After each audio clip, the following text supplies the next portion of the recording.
Hello बच्चों, my name is Ramashankar Singh and you are watching my YouTube channel RS Physics Panda. Today I am going to discuss a common topic of class 10th and 12th, that is current electricity. तो current electricity में सबसे पहले तो हम लोग जाने current क्या है। करंट क्या है? तो करंट हम लोग देखिए, करंट को हम लोग कहते हैं I is equals to Q upon T. Q upon T. Q क्या है? चार्ज है। टी क्या है? टाइम। क्यू क्या है? चार्ज है। टी क्या है? टाइम। लेकिन जरा करंट की डेफिनेशन को अगर हम ध्यान देंगे तो क्या होगा? रेट ऑफ फ्लो ऑफ, ठीक है, rate of flow of charge लोग जनरली कहते हैं। Rate of flow of charge is called current. Rate of flow of charge is called current. ये सामान्य तौर पर लोग कहते हैं, लेकिन मुझे लगता है थोड़ा सा अगर इसमें चेंज कर दिया जाए तो ज्यादा बेहतर होगा। क्या है? रेट ऑफ, देखिए करंट का मतलब होता है continuity flow, flow in continuous, continuous flow, continuous flow को ही हम करंट कहते हैं, ठीक है। तो यहां पर देखिए, अगर rate of continuous flow of charge कह दिया जाए या steady flow, rate of continuous, continuous or इसको कहते हैं steady, steady flow of charge, rate of continuous or steady flow of charge को हम इलेक्ट्रिक करंट कहते हैं, करंट कहते हैं, ठीक है। तो हमारा ये ज्यादा बेहतर डेफिनेशन होगी। तो क्या लिखेंगे? Rate of continuous, rate of continuous flow of electric charge, flow of electric charge को हम कहेंगे इज कॉल्ड इलेक्ट्रिक करंट, या ठीक है, इलेक्ट्रिक करंट। तो अब जरा देखिए, तो हमने क्या कहा? I is equal to Q by T, मतलब थोड़ा सा चेंज किया। 10th तक हम लोग बड़ी आसानी से कह देते हैं rate of flow of charge, लेकिन थोड़ी सी और समझ, मैंने कहा कंटिन्यूअस फ्लो ऑफ चार्ज, बस कंटिन्यूअस फ्लो ऑफ चार्ज क्या करती है? इलेक्ट्रिक करंट को कंस्टिट्यूट करते हैं। तो I इज इक्वल टू क्या हो गया? Q by T. हम लोग एक फॉर्मूला पढ़ चुके हैं, Q इज इक्वल टू क्या होता है? N into E. तो हम ऐसा भी लिख सकते हैं I is equal to N E by T, N E by T. E क्या है? E क्या है? Charge on electron. What is E? Charge on electron, ठीक है। इलेक्ट्रॉन पर जो चार्ज होता है उसको चार्ज ऑन इलेक्ट्रॉन, वो कितना होता है भाई? ये होता है 1.6 into 10 power minus 19 coulomb, 1.6 into 10 power minus 19 coulomb. This is the value of charge on an electron, charge on an electron, ठीक है। अब देखिए करंट के बारे में हमने क्या क्या देखा है।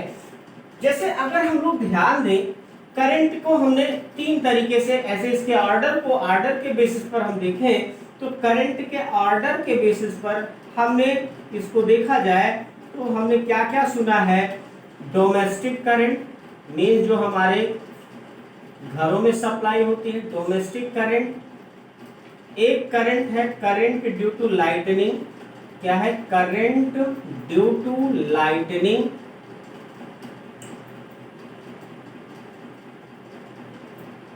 current due to lightning, and third one is the nerve current. क्या है? nerve current। ये on the basis of the order of current हम उसको डिस्ट्रीब्यूट कर रहे हैं, domestic current, current due to lightning and nerve current. अब देखो डोमेस्टिक करंट की वैल्यू क्या होती है? ये नियरली 1 एम्पियर, 1 एम्पियर के approx. Current due to lightning, जो लाइटनिंग के थ्रू करंट डेवलप होती है वो कितनी होती है? 10:4 एम्पियर के ऑर्डर की होती है, 10:4 एम्पियर के ऑर्डर की। And nerve current, nerve current ये होता है 1 micro ampere. This is a very feeble current, बहुत बहुत माइन्यूट सी करंट होती है। लेकिन अब अगर कोई बात पूछे कि क्या हमारी बॉडी में भी करंट फ्लो करती है, तो हम बिल्कुल कह सकते हैं हमारी बॉडी में फ्लो करती है। करंट फ्लो करती है। कहेंगे कैसे फ्लो करती है भाई, क्योंकि करंट इलेक्ट्रिक करंट तो फ्लो करती है चार्ज के फ्लो से। तो क्या हमारी बॉडी में चार्ज फ्लो करता रहता है, तो हम कह सकते हैं हाँ yes, in our body continuous flow of charges आकर। तो चार्ज कहाँ होता है, तो हमारी बॉडी में बेटा होता है हीमोग्लोबिन। क्या होता है, हीमोग्लोबिन। और हीमोग्लोबिन में क्या होता है, आयरन। और आयरन कैसा होता है, एक्टिवेटेड। और एक्टिवेटेड आयरन में क्या होता है, चार्ज होता है। जो एक्टिवेटेड आयरन क्या होता है, आयरन पर चार्ज होता है।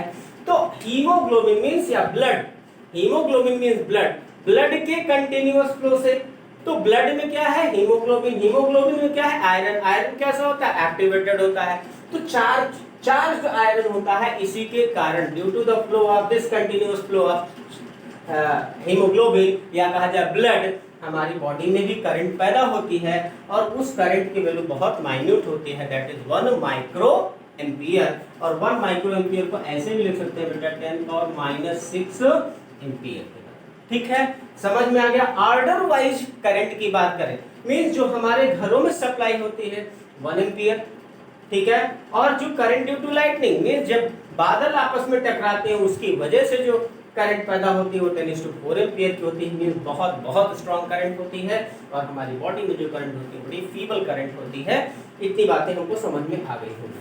आप जरा देखें, यहाँ देखिए करंट की वैल्यू कई बार निकालने के लिए, ठीक है, हमें करंट या चार्ज की वैल्यू निकालने के लिए एक क्वेश्चन, छोटा सा क्वेश्चन देखते हैं कि हमें कैसे कैलकुलेट, जैसे ऐसे क्वेश्चन हो गया, कैलकुलेट वैल्यू ऑफ करंट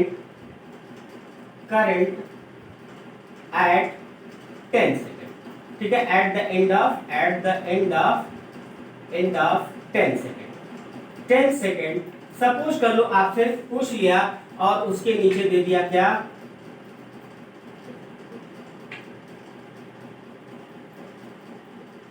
ठीक है, क्या दे दिया, एक ग्राफ दे दिया। ग्राफ किसके बीच में दिया, आई वर्सेस टी के बीच में ग्राफ दे दिया। और ग्राफ कुछ इस तरह से बना दिया, ठीक है, और ये दे दिया, ये सपोज कर लो 5 है, ये 10 है, एक एम्पियर में, करंट एम्पियर में है, current in ampere, current ampere में है, टाइम इन सेकंड, ये क्या है, टाइम सेकंड में। यहां दे दिया 5 सेकंड, यहां दे दिया 10 सेकंड, यहां दे दिया ऐसे 15 सेकंड। ठीक है, और आपसे कह दिया find the value of charge, amount of charge flowing at the end of 10 second. 10 second के तक कितना इसमें चार्ज फ्लो होगा, ये आपको कैलकुलेट करना है। देखो बेटा बहुत ही आसान, अभी हमने कहा कि हमें ग्राफ को रीड करना पहले, I बराबर Q/T and what you want to calculate now, क्या कैलकुलेट करना चाहते हो, you want to calculate charge. तो चार्ज क्या हो गया, Q = I × T, but neither I is given nor T is given। ऐसे जनरली I और T नहीं दिया है, हमें इसको ग्राफ की हेल्प से देखना है। कहां पर कह रहा है, टाइम कितना है 10 सेकंड, तो चलिए 10, इसके ऊपर देखो ऐसे एक परपेंडिकुलर ड्रा करें।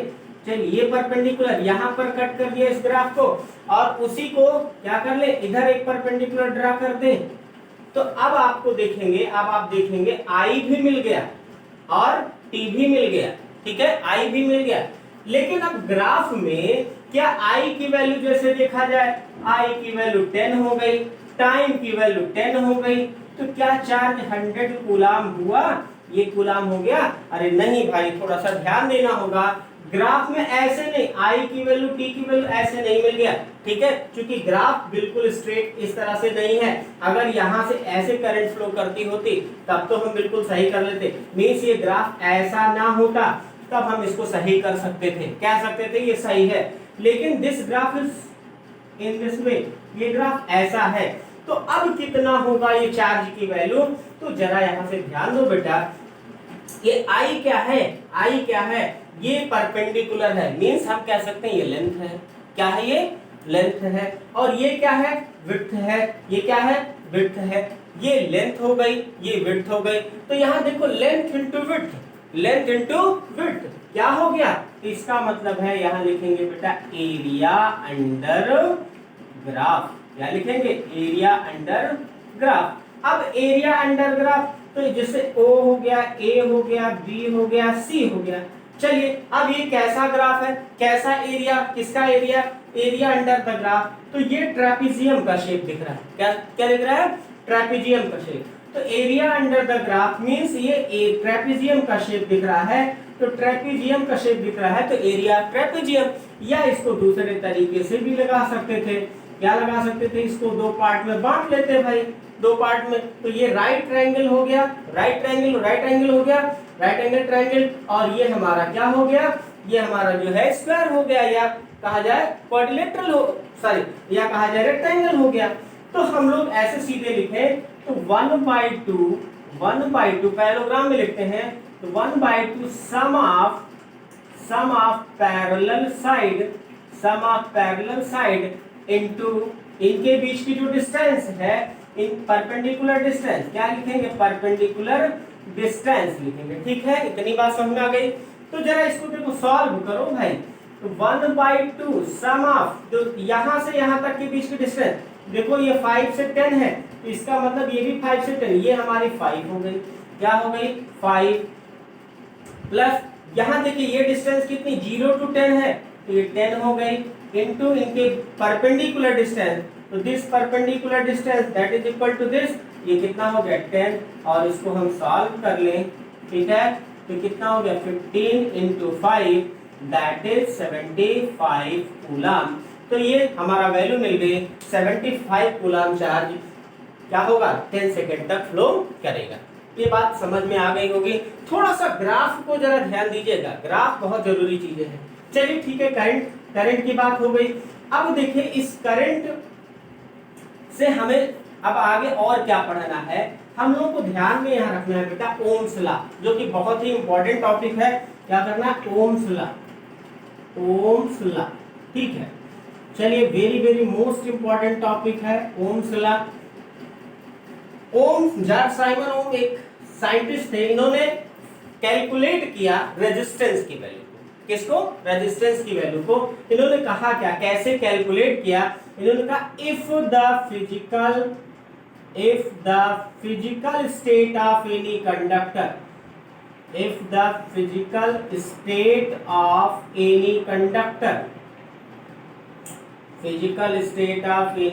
conductor remains unchanged, physical state of any conductor remains unchanged means अगर किसी भी कंडक्टर की फिजिकल स्टेट को ना बदला जाए। अब ये फिजिकल स्टेट क्या है भी इसको डिस्कस करते हैं। then amount of current flowing through the conductor, then amount of current flowing through the conductor, amount of current flowing through the conductor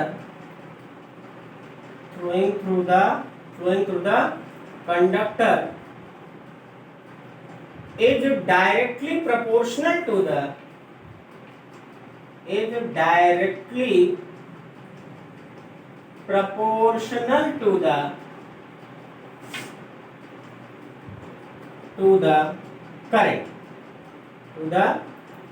current means ये कह रहे हैं V directly proportional to the current, ठीक है। यहां पर हम लोग ध्यान दें तो हम प्रोपोर्शनलिटी को साइन को हटाएंगे तो कांस्टेंट का मल्टीप्लिकेशन करेंगे, उसको हम कहेंगे R, तो V is equal to R, ठीक है। यही हमारा जो है ओम्स लॉ है। तो पहले ध्यान दो क्या कह रहे हैं, if the physical state of any conductor, तो फिजिकल स्टेट क्या है, तो फिजिकल स्टेट का मतलब है कि if there will be no change in the temperature of the substance, means temperature of the conductor, अगर उस कंडक्टर का टेम्परेचर ना बदला जाए, क्या ना बदला जाए, टेम्परेचर ना बदला जाए। दूसरी चीज कहा जाए उसकी थिकनेस को ना चेंज किया जाए, क्या ना किया जाए, थिकनेस को ना बदला जाए। और तीसरी चीज हम कहेंगे कि जिस मटेरियल का बना है, मतलब मटेरियल में भी कोई चेंज ना किया जाए, मतलब जो मटेरियल हो, जैसा मटेरियल हो वैसे का वैसा ही बना रहे।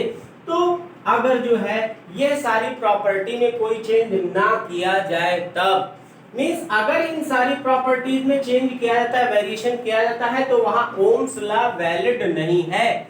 तो Ohm's law is valid when physical state there will be no change in the physical state of conductor means मैंने कहा टेम्परेचर ना बदलो, थिकनेस ना बदलो और नेचर ऑफ द मटेरियल ना बदलो, नेचर ऑफ मटेरियल ना बदलो, मटेरियल का नेचर ना बदलिए, तब जो है V directly proportionate to I होगा या V is equal to I R होगा। यहाँ R क्या है? R क्या है? यही है रेजिस्टेंस। क्या है भाई? रेजिस्टेंस। तो R की वैल्यू को निकालने के लिए V upon I, V upon I, V क्या है? V क्या है? Potential difference. I क्या है? करंट। पोटेंशियल डिफरेंस और करंट। अगर हम इसकी R की यूनिट की बात करें, unit of R, unit of R करें तो V की वैल्यू क्या है? वोल्ट। Resistance volt.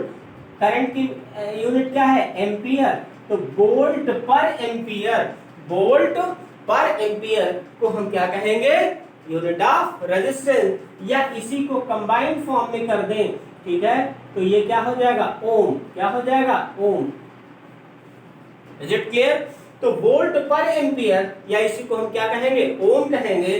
तो करंट हमारी, ठीक है, करंट हमारी कैसी क्वांटिटी है? तो करंट को हम कहेंगे, करंट हमारी क्या है? स्केलर क्वांटिटी है। कैसी क्वांटिटी है? स्केलर क्वांटिटी है। तो भाई ये बात बताओ, करंट हमारी स्केलर क्वांटिटी है, current is a scalar quantity. तो करंट स्केलर क्यों है? करंट स्केलर क्यों है? जबकि करंट में हमें डायरेक्शन भी पता है। क्या पता है? डायरेक्शन भी पता है और क्या पता है? मैग्नीट्यूड भी पता है। डायरेक्शन भी पता है, मैग्नीट्यूड भी पता है। तो अभी तक हम जानते थे जिसमें डायरेक्शन पता हो, जिसमें मैग्नीट्यूड पता हो, वो क्या होता है? वेक्टर होता है। But it is scalar. ये स्केलर क्यों है? तो हम एक चीज और ध्यान रखें कि जिसमें डायरेक्शन हो, मैग्नीट्यूड हो, वो सारी की सारी वेक्टर नहीं होंगी। मतलब यहाँ पर एक और बात समझें कि जो vector, triangle of vector addition, तो इट डज नॉट ओवे, ये ओवे नहीं करती है, obey the triangle of vector addition. Triangle of vector addition, जो ट्रायंगल ऑफ वेक्टर एडिशन को फॉलो नहीं करती है वो क्वांटिटी भी वेक्टर क्वांटिटी नहीं होगी। इसका मतलब है करंट जो है ट्रायंगल ऑफ वेक्टर एडिशन को फॉलो नहीं करती है, even though it has magnitude and direction. Magnitude और डायरेक्शन होने के बावजूद भी ये क्या करती है? ये ट्रायंगल ऑफ वेक्टर एडिशन को फॉलो नहीं करती है। इसलिए कौन सी क्वांटिटी है? स्केलर क्वांटिटी है। ये बात समझ में आ गई होगी, ठीक है। अब जरा देखिए ओम्स लॉ में फिर आपको देखिए कैसे हम लोग इसको जो है फाइंड करते हैं रेजिस्टेंस की वैल्यू। तो यहाँ देखिए ग्राफ प्लॉट करा जाए किसके किसके बीच में? I वर्सेस V, I और V के बीच में ग्राफ प्लॉट किया जाए, I और V के बीच में ग्राफ प्लॉट किया जाए। And if the nature of the graph is in this way, अगर नेचर ऑफ द ग्राफ ऐसा है तो वो ओम्स लॉ को या ऐसे रेजिस्टेंस को ओमिक रेजिस्टेंस कहते हैं। क्या कहते हैं भैया? Ohmic resistance means those resistances या those material which obeys Ohm's law, जो Ohm's law का ओबे करते हैं उनको हम कहते हैं ओमिक रेजिस्टेंस, और जो Ohm's law को फॉलो नहीं करते हैं उनको हम कहते हैं नॉन ओमिक रेजिस्टेंस। तो ठीक है, I और V के बीच का ग्राफ अगर स्ट्रेट लाइन होगा, I और B के बीच का ग्राफ जो है स्ट्रेट लाइन होगा तो वो ओमिक रेजिस्टेंस होगा। और यहाँ अब देखो, यहाँ रेजिस्टेंस की वैल्यू निकालना होगा तो क्या होगा? देखो भाई R बराबर V अपान I होता है। इसका मतलब V की वैल्यू मिल जाए, I की वैल्यू मिल जाए, तो इसका मतलब स्लोप ऑफ दिस ग्राफ क्या निकाल लिया जाए? अगर इस ग्राफ का हम स्लोप निकाल लेंगे तब हमको क्या मिल जाएगा? तब रेजिस्टेंस की वैल्यू मिल जाएगी। ठीक है, इतनी बात समझ में आ गई। अब जरा हम लोग ध्यान दें कि रेजिस्टेंस किन किन फैक्टर पर डिपेंड करता है। वेरी वेरी इंपॉर्टेंट टॉपिक, इस पे कई न्यूमेरिकल आते हैं। ऑन या factors affecting the resistance of conductor, factors affecting the resistance of conductor. चलिए इसके पहले हम लोग ये डिस्कस करें resistance of a conductor. Factors affecting resistance of a conductor के पहले हम लोग बात करें, यहां पर क्वेश्चन एक बात दिमाग में आया कि वाई रेजिस्टेंस आकर, रेजिस्टेंस होता क्यों है, वाई रेजिस्टेंस आकर, ठीक है, रेजिस्टेंस क्यों होता है, रेजिस्टेंस होता क्यों है। तो रेजिस्टेंस मींस क्या हुआ, रुकावट, किस में रुकावट, करंट के फ्लो में।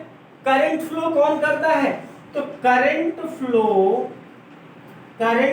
कौन करता है, तो हमने कहा कि फ्री इलेक्ट्रॉन कौन करता है, फ्री इलेक्ट्रॉन। तो ठीक है, फ्री इलेक्ट्रॉन कैसे होते हैं, हमेशा मूव करते रहते हैं। फ्री इलेक्ट्रॉन कैसे होते हैं, हमेशा मूव करते रहते हैं, ठीक है।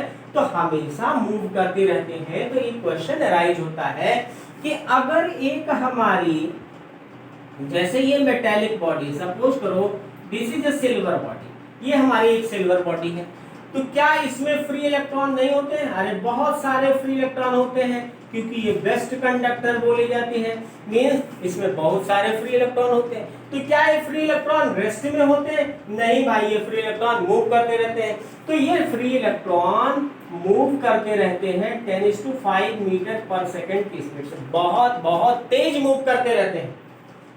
अगर भाई मैं कह रहा हूं कि अगर ये इलेक्ट्रॉन मूव करते रहते हैं तो उससे करंट बनती है, तो ठीक है। तो इस अगर हमें सिल्वर मटेरियल को हम टच कर ले तो हमें करंट क्यों नहीं लगता है। तो यहीं पर क्वेश्चन जो हमने डेफिनेशन में आपको जिक्र किया था कि continuous flow of electron means electron continuously flow करे, उसको हम क्या कहते हैं भाई, तब हम कहते हैं कि करंट कंस्टिट्यूट करेगा। तो कंटिन्यूअस फ्लो को हम कैसे समझें, जरा थोड़ा सा ध्यान दें। यहां पर क्या होगा, ये मान लीजिए इलेक्ट्रॉन ऐसे भाग रहा है, ये इलेक्ट्रॉन ऐसे भाग रहा है, कि इलेक्ट्रॉन का तो क्या होता है, रैंडम मूवमेंट, मींस इलेक्ट्रॉन कैसे मूव करते हैं, रैंडमली मूविंग। कैसे इलेक्ट्रॉन मूव करते हैं, रैंडम मूव करते हैं, रैंडम मूव। तो ये इलेक्ट्रॉन क्या हुआ, यहां से ऐसे भाग रहा था, ये इलेक्ट्रॉन इधर भाग रहा था, क्योंकि इनके कोई मूवमेंट की कोई फिक्स डायरेक्शन नहीं है। तो जब इधर भाग रहा था कि यहाँ कोलाइड कर गए, कोलाइड करने से हो सकता है ये इलेक्ट्रॉन इधर चला आया, हो सकता है ये वाला इलेक्ट्रॉन इधर चला आया, यहाँ भी इससे कोई मिल गया। तो ऐसे बार बार इनका क्या होगा, कोलिजन होता रहेगा। और ये एक्चुअल में देखो, जो आप कह रहे हो कंटिन्यूअस फ्लो, ए से चल करके इलेक्ट्रॉन अगर बी तक कंटिन्यूअस फ्लो कर रहा है तो इलेक्ट्रिक करंट कंस्टिट्यूट करेगा। मींस अगर इंड ए से इंड बी तक लगातार इलेक्ट्रॉनों का फ्लो हो रहा है तब तो ये इलेक्ट्रिक करंट कंस्टिट्यूट करेगा, अदरवाइज इलेक्ट्रिक करंट कंस्टिट्यूट नहीं करेगा। तो यहाँ देखिए, क्या ये फ्लो नहीं हो रहा है, तो हम कह रहे हैं ये मूवमेंट तो हो रहा है, लेकिन एक एंड से चल करके दूसरे एंड तक कोई कंटिन्यूअस मूवमेंट नहीं हो रहा है, इसीलिए इलेक्ट्रिक करंट कंस्टिट्यूट नहीं करता है।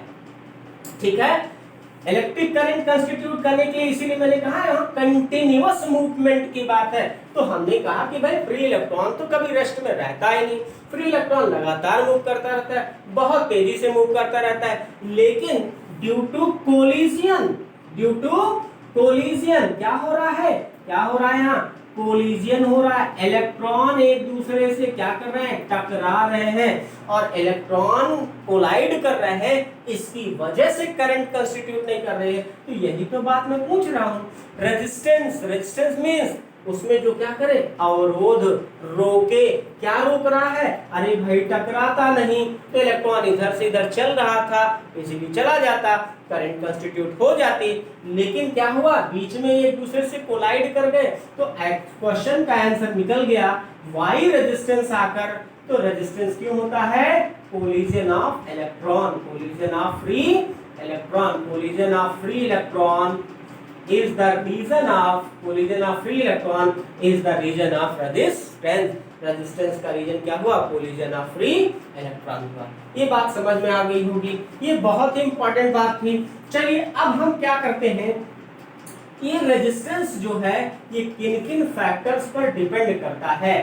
ठीक है, तो हम बहुत इजीली इसको समझ सकते हैं, रेजिस्टेंस किन किन फैक्टर पर डिपेंड करता है। इसको ऐसे समझिए, जैसे मान लीजिए आपको इस पॉइंट से कहां तक, यहां तक चलना है, बी पॉइंट तक चलना है, ठीक है, बी पॉइंट तक आपको पहुंचना है।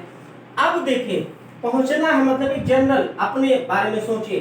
तो आप में जो रेजिस्टेंस होगा, रेजिस्टेंस मींस थकान, थकान ऐसे समझो कि किस फैक्टर पर डिपेंड करेगी। तो सबसे पहली बात तो आपके दिमाग में आएगी कि भाई देखो हम थकेंगे ज्यादा, हम ज्यादा परेशान होंगे अगर हमारा पाथ लेंथ ज्यादा होगी। अगर पाथ लेंथ ज्यादा होगी तो हमको प्रॉब्लम भी ज्यादा होगी। तो exactly in the same manner, exactly in the same manner क्या है भाई, इलेक्ट्रॉन यहां से चलना है, यहां तक आना है।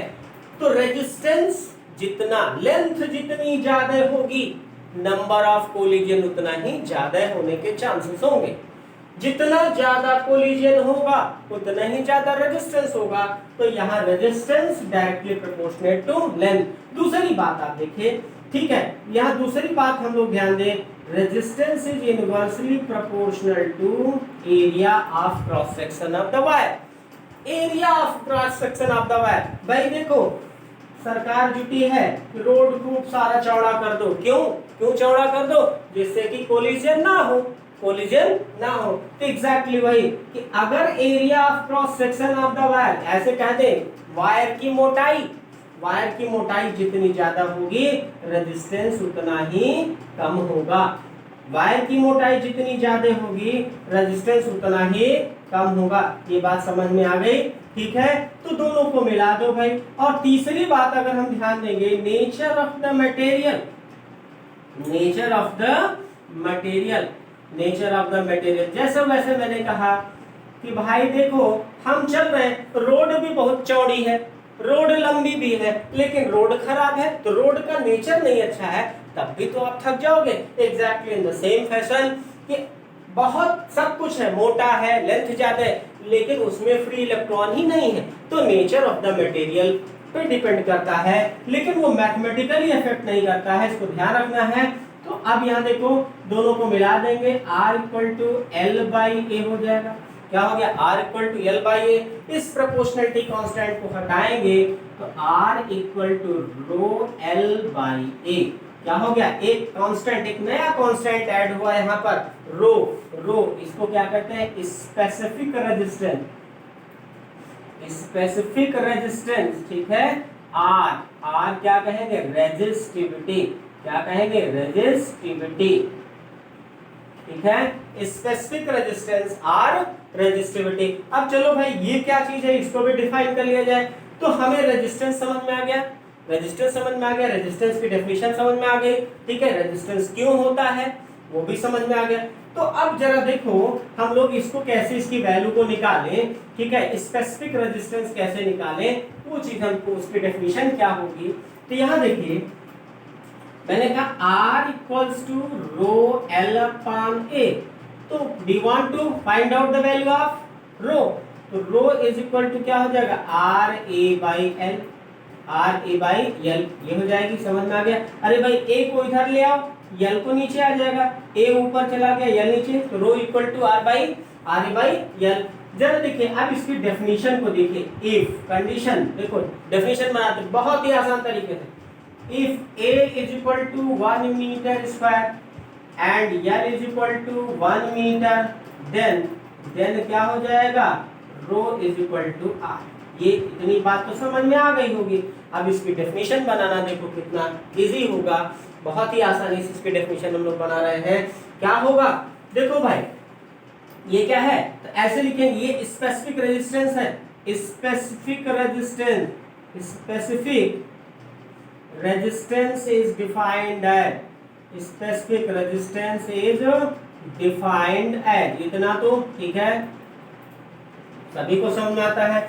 ये क्या है, रेजिस्टेंस, रेजिस्टेंस ऑफर्ड, देखो resistance, resistance offered, resistance offered, ठीक है, by a conductor, by a conductor, resistance offered by a conductor, resistance offered by a conductor. अरे भाई जो कंडक्टर ले रहे हो, जिसकी area of cross section 1 metre square लिया, जिसकी लेंथ को 1 मीटर लिया, उसी के लिए resistance offered by a conductor having unit length, जिसकी लेंथ कितनी है 1 है, unit length and unit area of cross section, unit area of cross section. ये हुई डेफिनेशन। ठीक है, देखिए जैसे मैंने इसको 1 1 मान लिया, उसी को लेकर के डिफाइन कर दे रहे हैं क्या, resistance offered by A conductor, resistance offered by a conductor having unit length and unit area of cross section. ठीक है, ये बात समझ में आ गई होगी। अब देखो ये किन किन फैक्टर्स पर डिपेंड करता है, तो स्पेसिफिक रेजिस्टेंस केवल और केवल किस पर डिपेंड करता है, अगर मटेरियल बदलोगे, if there is a change in material, अगर मटेरियल बदलोगे तभी स्पेसिफिक रेजिस्टेंस बदलेगा, अदरवाइज स्पेसिफिक रेजिस्टेंस में कोई चेंज नहीं आएगा। बहुत इंपॉर्टेंट बात है, means specific resistance will change only when तभी बदलेगा when there will be a change of material is